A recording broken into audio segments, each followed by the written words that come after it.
We'll go from the top and we'll try to hit the high points because this was long, folks. Long and hard. So Tony Schiavone introduced Will Ospreay, and they showed video of Swerve and Ospreay shoving and arguing and fighting each other in the back at a previous incident because they hate each other. Swerve and Paige hate each other, but Ospreay and Swerve were fighting because Ospreay loves Swerve, but he also sees that he and Paige have to work together so that the real enemy is Moxley and they can get rid of him.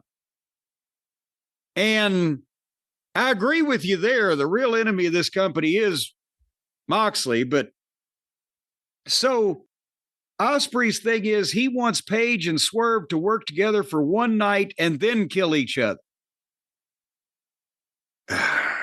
And they are reduced to having to make up angles between all their top baby faces because nobody even knows what the top heel is talking about. And as a matter of fact, Ospreay even told Moxley here, piss off, you're the reason AEW sucks. And a lot of people, you could hear people in the crowd kind of gasp like he said that. Yeah, that's an interesting. He stepped away from the mic as soon as he said it too. Like, oh shit, did I just say AEW sucks? Yes, he did.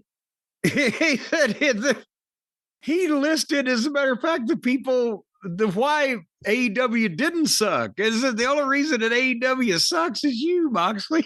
So it's completely his fault. And I gotta be honest, Ospreay here was talking slower. He was talking calmer. He was articulating better. He wasn't going over the top with the screaming with the garbage disposal voice and everything, bruv. The material is rotten, whether it's his or somebody's telling him what to say with the whole thing of why all the baby faces have to have an issue again because nobody gives a shit about the heel. But the delivery was actually good here. The guy may be trainable, but then when they started chanting Swerve's house, he even slowed down and turned and got him to stop with that. And the fans understood him and reacted to it. And he wants a match with Swerve next week so that he and Swerve can fight. And he can show Swerve apparently that he should work together with him and Paige to overcome the Boar Horseman. And I thought, okay, he actually came off like a top guy here. I think they've done something. And then they played music. And out came Leo Rush and Action Andretti. And it's like if Kai and Ty had suddenly interrupted Stone Cold Steve Austin. And the fans were chanting, shut the fuck up. And, that's part of things that fans do these days. But in this case, there seemed to be a little extra genuineness behind it. Because Leo Rush starts talking and the fans whatted him to death. They don't care. Again, I think Leo Rush could be one of the hottest money-drawing managers in the last 30 years in the business. But as a wrestler, he's a fucking underneath guy. And he can do all the moves.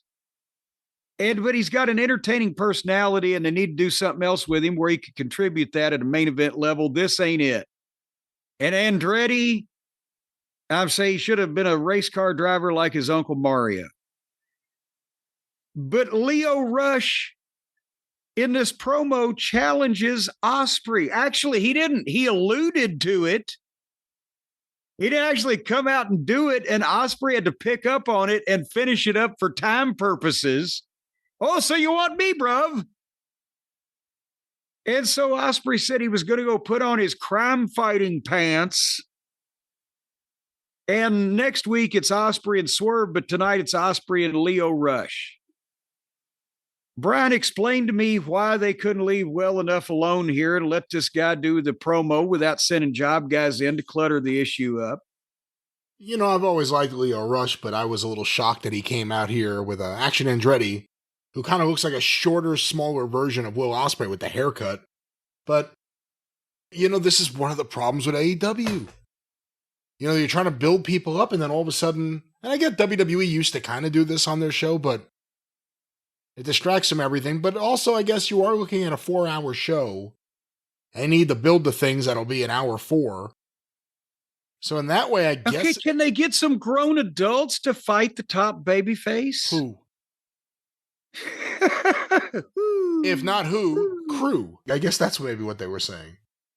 And so I wrote, he better win in 2 minutes. And of course, he's not going to, but we'll get there. But that's... Nobody wins in 2 minutes. Nobody wins in 2 minutes. Well, this is going to be a recurring theme in the program, and it's the reason why that stars don't get over in AEW.